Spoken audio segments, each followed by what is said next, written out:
우리 아이 학교 폭력 당하나? 요즘 말도 없고 무슨 고민 있나? 올 시간 지났는데 어디지? 이젠 걱정하지 마세요. 부모님께 미리 다 알려주는 자녀 보호 어플 스마트 보디가드가 있습니다. 자녀의 학교 폭력 문자, 인터넷 고민 검색, 실시간 위치, 유해 컨텐츠를 24시간 감지하여 부모님께 다 알려드립니다. 미리 알면 안심할 수 있습니다. 구글 플레이에서 우리 아이 첫 번째 지킴이 스마트 보디가드를 설치하세요. 지금 설치하고 일주일 무료 체험하세요. 여우처럼 쇼핑하자 폭스마켓. 미국 캐나다에서 고품질의 제품을 엄선하여 식약처 인증을 받은 정품 비타민 야미베어스. 우리 가족 건강을 위한 필수 영양소 비타민. 백화점 약국에서 판매되는 제품을 합리적인 가격에 만나실 수 있습니다. 국민TV와 함께하는 참 좋은 쇼핑몰 폭스마켓.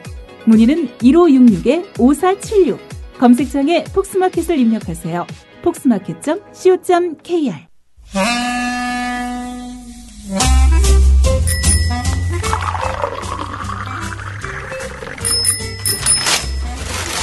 아침 신문 귀로 읽으세요.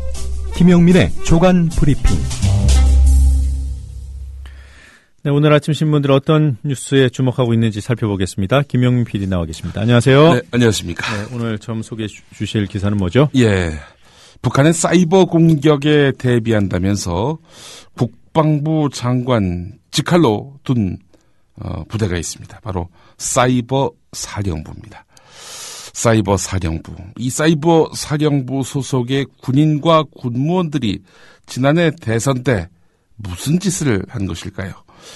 대선과 총선 당시 트위터와 블로그를 통해서 박근혜 새누리당 후보의 정책을 선전 전파하거나 문재인 민주당 후보 등 야권 인사와 정책들을 깎아내리는 활동을 한 사실이 드러났습니다.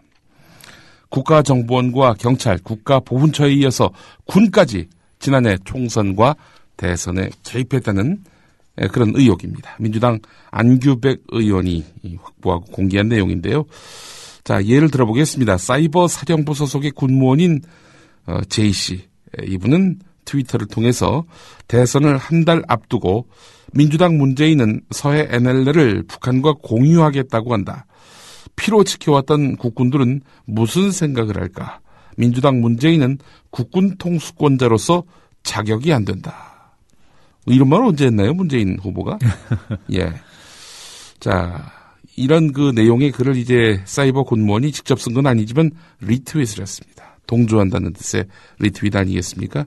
또 이 군무원은 대선 직전인 12월 8일에는 문재인 선거 홍보물에는 천안함 폭침이 침몰로 나와 있네. 이런 사람이 대통령 후보, 대한민국이 어떻게 돌아가려고 라는 내용도 재전송했습니다. 자, 그런데 문재인 후보는 TV 토론회에 나와서 천안함 사건에 대해서 폭침이라고 언급한 바 있었거든요.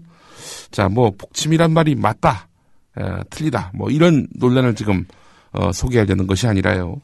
기본적으로 특정한 목적을 갖고 사실과 다른 방향으로 문재인 후보를 몰아가려 했던 그런 의도가 역력한 그런 글이라 하겠습니다. 또 이 사람은 총선 2달 전인 2월부터 대선이 있던 12월까지 문재인, 안철수, 이정희 등 당시 야권 후보들을 비난하거나 박근혜 후보를 지지하는 글을 모두 79건 올렸는데요. 이 밖에도 민주당과 새누리당 관련 33건, 종북 관련 139건, 천안함 연평도 사건 관련 47건, 제주 해군기지 관련 25건, 북방 한계선 관련 3건 등의 글을 올렸습니다. 아주 적극적으로 대선에 개입했던 것이죠.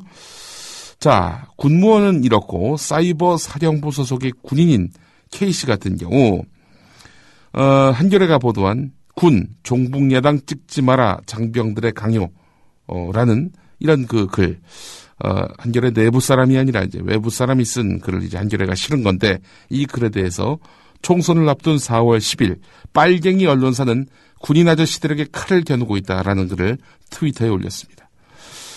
이 사람은 문재인 후보 관련 2건, 박근혜 후보 관련 2건에서 96건의 선거 정치 관련 글을 트위터에 올리거나 재전송했는데요. 자, 같은 부대 소속의 또 다른 J씨 이 군무원인데 이분도 네이버 블로그에 문재인 후보를 비판하는 글 3건을 비롯해서 제주 해군기지 관련 2건, 종북 관련 15건의 글을 실었습니다. 국군 사이버 사령부 앞서 말씀드린 대로 국방부 장관 직할 부대인데요. 북한의 사이버 공격에 대비해서 2010년에 창설됐고 총원 400여 명 가운데 200명이 심리전단 소속으로 알려졌습니다. 국정원에 비해서 3배나 됩니다. 네. 하라는 대북 심리전을 왜 대한민국 국민들에게 하는 것인지 참 이게 어처구니가 없습니다. 예.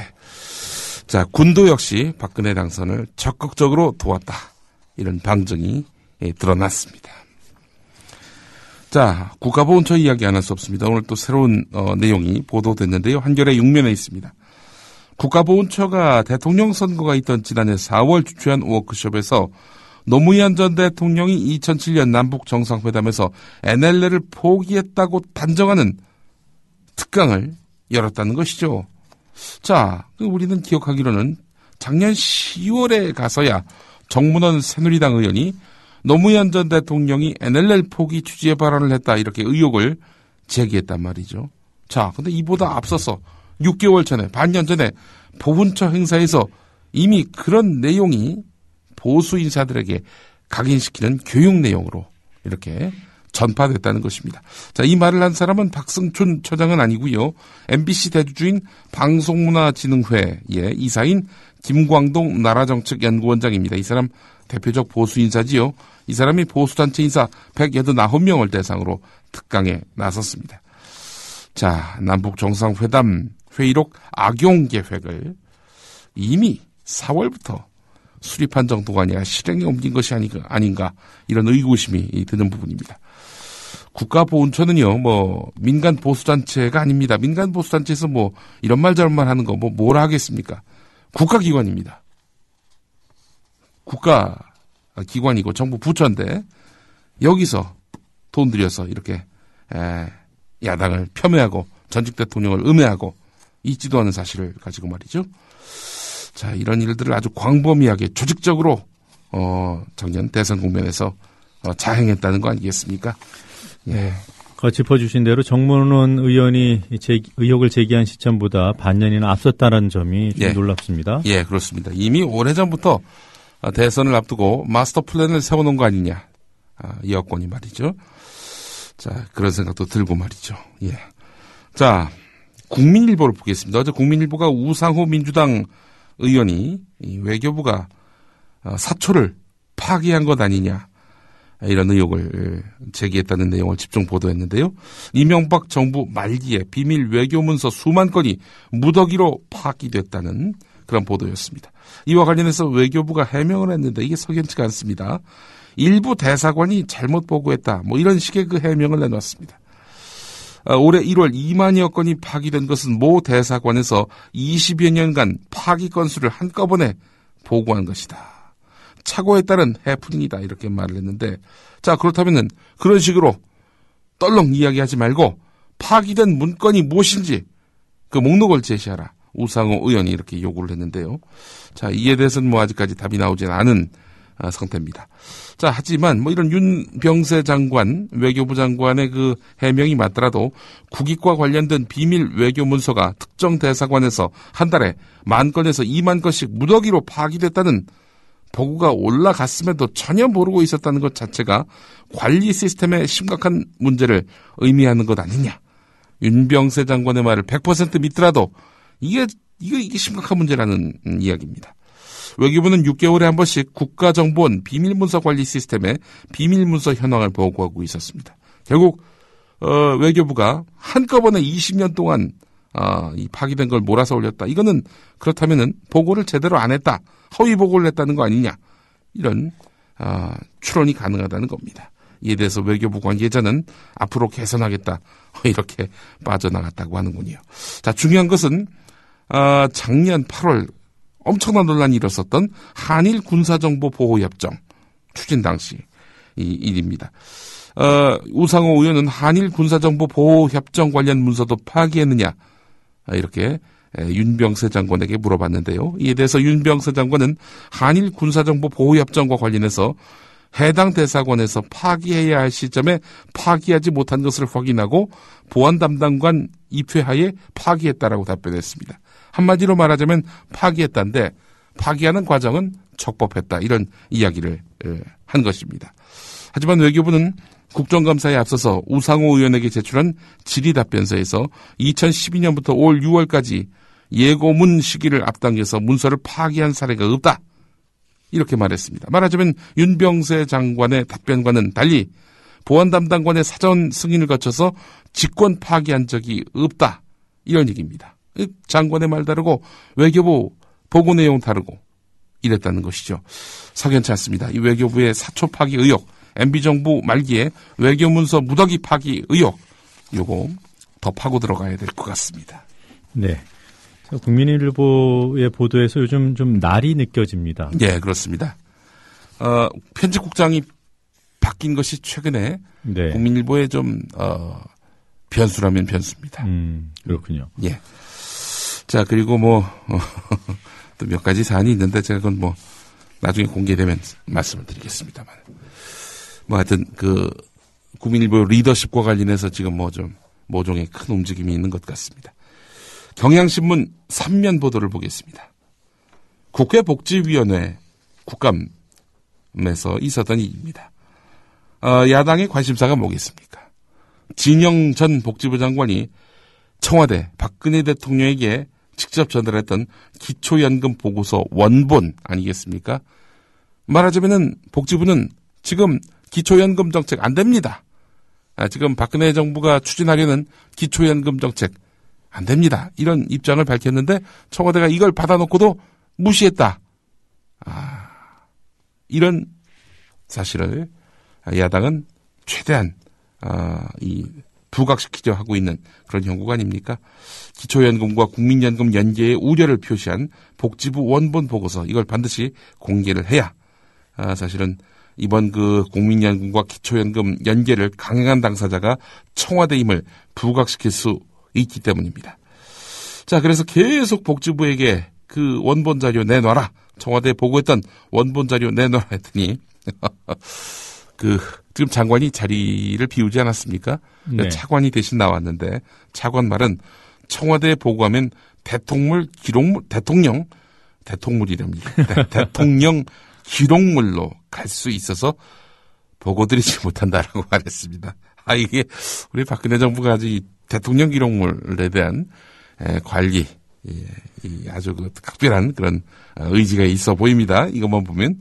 자, 그런데 야당 의원들은 기가 막힌 거죠. 남북 정상회담 회의록 전문도 공개되는 마당에 뭐가 두려워서 정책 결정 과정 공개가 안 된다고 하느냐, 이렇게 추궁을 했습니다. 그러자 정부 부처 내에서 관습법처럼 이렇게 운영돼 왔다라는 군색한 논리를 폈는데, 그러자 지켜보고 있던 정몽준 새누리당 의원조차 말이 안 된다, 국가 안보에 문제가 있는 것도 아닌데 제출해야 한다, 이렇게 거들었다는 겁니다. 예. 대통령 기록물을 다면적으로 사용하는군요. 그렇습니다. 필요할 때는 대통령 기록물 이렇게 이런 방패를 앞세워서 감출 것은 감추고요. 대통령 기록물임에도 불구하고 자기들에게 유리하다 판단되는 거는 절차와 양식 다 내팽개치고 이렇게 공개를 해버리는 현 정부 아닙니까? 예, 참 법 위에 새누리당의 정략, 당리당략이 있습니다. 대학교에서 교직원 교수들 돈 걷어서 새누리당에 전달했어요? 그렇습니다. 울산과학기술대학교입니다. 울산과학기술대가 뭐하는 학교인가 살펴봤는데요. 국내 최초의 국립대학 법인이더만요. 말하자면은 국립대학 법인이니까 아마 여기 소속된 분들은 공무원은 아니겠죠.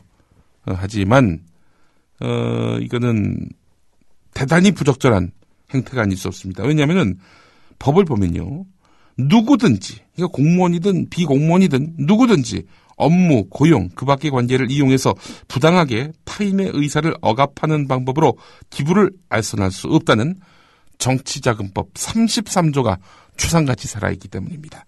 자, 울산과학기술대는 무슨 일을 했느냐? 교직원과 교수를 동원해서 정치 후원금을 모금한 다음 울산 지역 새누리당 국회의원 4명에게 전달했다는 겁니다. 노웅래 민주당 의원이 공개한 그 전자우편 내용을 보면은 2010년 1월 18일 총장실 직원이 울산 국회의원 정치 후원금 결과 안내라는 제목으로 비서실장에게 보낸 전자우편에서 지난 연말 울산 출신 국회의원님들에 대한 정치 후원금을 거뒀다. 1인당 10만 원씩.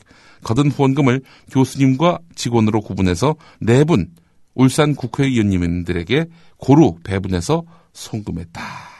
이런 얘기입니다. 교직원 교수에게 10만 원씩 걷어서 새누리당 의원 4명에게 송금을 했는데 뭐 명백한 불법 정치 후원금이 아닐 수가 없는 것입니다. 자, 이 부분과 관련해서는 뭐 수사가 필요한 내용입니다. 수사에 대한 그 주문을 노웅래 의원이 국정감사장에서 이렇게 이야기했다고 하는데 최문기 미래창조과학부 장관은 수사기관 판단에 따르는 게 바람직해 보인다라고 한 발 뺐다고 하는데 말이죠. 울산과학대의 그 해명은 이렇습니다. 미래부 특별감사 결과를 통보받지 못해서 이번 사안과 관련한 별다른 조치를 취하지 않았다 이렇게 말을 했다고 합니다. 자, 지금까지 저희가 이제 그 국정감사 이야기를 쭉 해왔는데 뭐 뒤에 기사가 또 있습니다만은 잠시 이 기사부터 좀 보겠습니다. 한겨레 일면 기사입니다. 동아일보가 김찬경 전 미래저축은행 회장을 통해서 채널A에 우회 투자했다는 의혹이 제기됐습니다. 이 이야기가 뭐냐? 자기 돈으로 자기 종편사에다가 우회 투자를 했다. 이런 의혹입니다. 동아일보가 사업 승인 조건으로 약속한 자본금을 채우려고 신문사의 종편 지분율 상한 규정을 피하려고 우회 투자를 한 것으로 판명되면은 이건 뭐 승인 자체가 무효 아니냐 이런 이야기가 나올 법합니다. 이게 무슨 얘기냐면요. 종합편성 채널은 동아일보와 그 법인이 같지 않습니다. 왜냐하면은 방송사를 만들려면은 어느 방송사든 한 개인의 지분이 30% 이상을 넘을 수 없도록 되어 있습니다. 그렇기 때문에 이 30%를 넘지 않으려면은 30%까지만 이제 자기들이 출자하고 나머지는 다 다른 기업이나 개인으로부터 이 출자를 받아야 되는 거 아니겠습니까? 자, 그런데 동아일보 종합편성 채널에 투자를 한 사람들이 정말 없었습니다. 너무너무 없었어요. 그래가지고 김찬경 씨한테 당신 좀 이름만 좀 빌려줘. 돈은 우리가 될 테니까. 이런 식으로 우회 투자를 한 거 아니냐라는 것이 이 의혹의 핵심입니다. 자, 그렇다면은 김찬경 씨 이름만 빌렸다. 그러면은 동아일보의 실제 지분은 30%를 넘었다는 거 아닙니까? 이거는 승인 조건을 위반한 것이다. 이거 앞으로 제어가 심사가 있는데 제어가에서 마땅히 탈락시켜야 할 사유가 된다라는 것이 오늘 한겨레의 보도 내용입니다. 채널A 입장에서 보면은 그 민주당 최민희 의원이 참 밉겠습니다. 예, 그렇습니다. 집요하게 문제를 파고 들어가고 있어요. 그렇습니다. 이 부분에 대해서 이제 파고든 사람이 바로 최민희 민주당 의원인데요. 이게 우회 투자는 어떤 식으로 이루어진 건가요? 이게 이제 말씀드린 대로 이 2011년 3월에 네. 이 채널A가 이 김찬경 전 미래저축은행 회장의 차명 회사인 고월로부터 60억 원을 이제 우회 투자 받은 것이죠. 근데 사정을 알고 보니까 이 고월이란 회사가 동아일보사 한 임원의 요청을 받고 60억을 출자하는 대신 동아일보가 고월이 짓고 있는 골프장 타운하우스를 그만큼 사기로 했다는 것이죠. 실제 동아일보사는 현재 기업 회생 절차를 밟고 있는 고월의 채권자로 등록돼 있습니다. 그러면은 그 9월에 골프장 타운하우스 분양에 참여한 것이 그 사실로 확인된 건가요? 현재 보도 내용은 그렇습니다. 네. 예. 자, 이저 김찬경 씨가 어떤 사람이냐? 고객 돈을 빼돌리는 혐의로 구속된 사람입니다. 이 과정도 대상도 참 이게 뭐 이 논란의 소지가 커 보입니다. 동아일보 종편 채널A 5.18 당시 북한군 투입 아시아나항공기 사고 때 사망자가 한국인이 아니라 중국인이어서 다행 발언. 윤창중 씨를 비롯한 체질이 의심스러운 출연자들의 저급한 언사, 이런 걸로 4개 종편 가운데서 방송 내용과 관련해 가장 많은 징계를 받은 것까지 고려하면은 채널에 있는 형식과 내용에서 모두 최악의 불량품이라는 판정을 받았다 할 수 있다. 이게 바로 오늘 한겨레의 평가입니다. 예. 자, 오늘 한겨레 기사를 참 많이 보게 되네요. 예. 유영익 국사편찬위원장이 어제 이런 말을 했다고 합니다. 우원식 민주당 의원이 김대중 노무현 정부의 친북 정책이 뭐가 있습니까? 라고 물었습니다. 친북 정책이라고 친북 정책을 펼쳤던 정권이 바로 김대중 노무현 정권이다. 이게 유영익 위원장이 이런 말을 하니까 되물은 건데요. 이 햇볕 정책이 바로 친북 정책이 아니냐, 이렇게 답을 했다는 겁니다. 이에 대해서 우원식 의원이 노무현 대통령의 정책에 반미 정책이 뭐가 있냐고 물으니까 노무현 대통령은 처음에 집권하신 직후에는 미국에 대해서 약간의 말하자면 비판적인 발언을 하신 것으로 기억한다. 당당하게 나가야 한다는 말이었다라고 말했습니다. 약간 비판적인 발언을 한 것을 반미 정책이라고 이렇게 규정을 했군요. 참 이런 이런 발언들 좀 오보가 아닌가 이런 생각도 드는데, 어제 그래서 국정감사장에서 논란이 됐었습니다. 이 유영익 위원장, 이 햇볕 정책은 친북이다, 이런 발언을 내놓으면서 민주당 의원들로부터 저런 망언을 하는 사람이 국사편찬위원장이었어야 되겠는가, 이러면서 목소리를 높였다고 하는데요. 자, 이에 대해서 서남수 교육부 장관은 야당 의원들의 거듭된 추궁에 유영익 위원장 그 발언에 동의하지 않는다라고 말을 했다고 하는데 말이죠. 김세연 새누리당 의원이 또 유영익 위원장을 두둔한다고 이런 말을 했습니다. 고령이고 심야 시간이기 때문에 그 발언에 오해가 있을 수 있다. 고령이고 늦은 밤이라서 헛소리 하셨다, 이런 얘기 아닙니까? 이 고령이고 밤이 되면은 정신이 오락가락하는 양반을 뭐하러 국사편찬위원장에 갖다 앉히는지, 이런 또 반론도 나올 수 있지 않겠는가 생각이 드는데요. 자, 하여튼 이런 해프닝이 있었고요. 조선일보 일면을 보겠습니다. 우리 군이 북한의 탄도미사일을 150km 이상 고도에서 파괴할 수 있는 이지스함 탑재용 SM-3 상층 요격 미사일 도입을 검토하고 있는 것으로 확인됐다는 보도입니다. 자, 내용은 복잡해 보이지만 풀이하자면 간단합니다. 미국의 미사일 방어 체제 MD에 편입하려는 것 아니냐, 이런 의구심이 든다는 겁니다.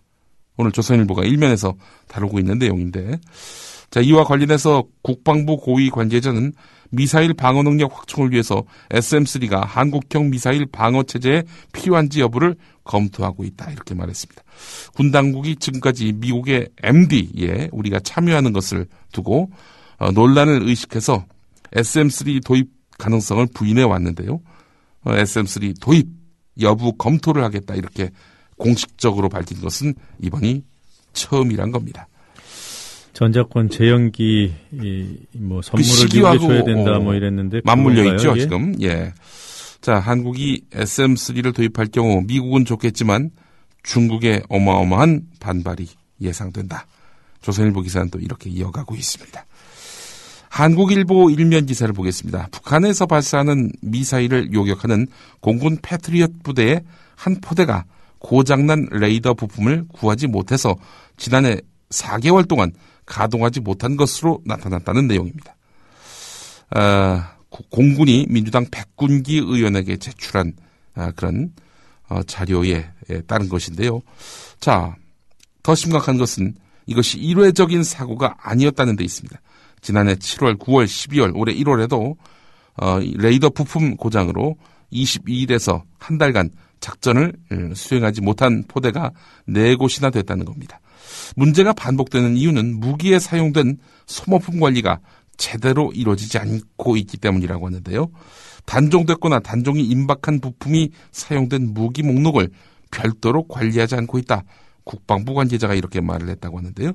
이 관계자는 이어서 나라 밖에 무기를 도입하는 과정에서 제조사가 일정 기간 부속을 공급한 다음 해외 부품업체가 개별적으로 부품을 생산 납품하기 때문에 단종 여부를 식별하기가 어렵다. 이렇게 설명했다고 하는데요. 이래놓고 또 미국 MD 도입을 적극 검토하고 있는 그런 상황이니 이래저래 참 안보 불안감은 커질 수밖에 없습니다. 한겨레 기사 하나만 더 보겠습니다. 경남 밀양에서 지금 갈등의 원인이 되고 있는 게 뭡니까? 765kV 고압 송전탑 아닙니까? 이게 밀양에 처음 건설되는 건 아니고요. 전국에 902개가 이미 설치되어 있습니다. 송전선로 길이를 보니까 모두 457.3km입니다. 서울 부산 거리를 훌쩍 넘습니다. 자, 강원 지역에 가장 많은 333기가 들어섰고요. 충남에 265기가 들어섰는데 한겨레 취재진이 충남 당진을 찾아갔습니다.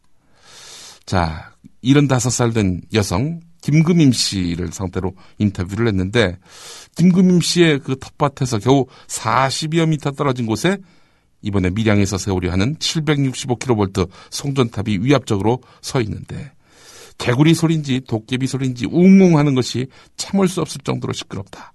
비가 오거나 흐린 날은 더욱 더해서 집에서는 양쪽으로 송전선이 가니까 밤에 누우면 잠을 못 잔다. 이런 말을 했다고 합니다. 자, 송전탑이 들어서고 말이죠. 80가구 마을에서 30여 명이 암으로 사망했다. 한겨레는 이렇게 제목을 뽑았습니다. 여기까지 하겠습니다. 예.